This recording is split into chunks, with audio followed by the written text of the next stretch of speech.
Knjiga Homo Deus. Kratka istorija sutrašnjice.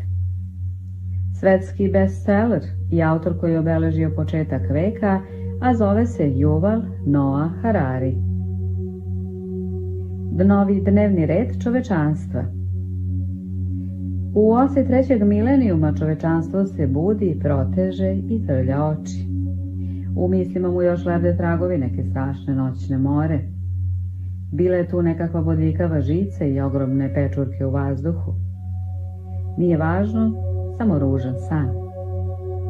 Čovečanstvo odlazi u kupatilo, umiva se, u ogledalu zagleda bore, zatim kuva kafu i otvara rokovnik. Da vidimo šta nam je danas na dnevnom redu.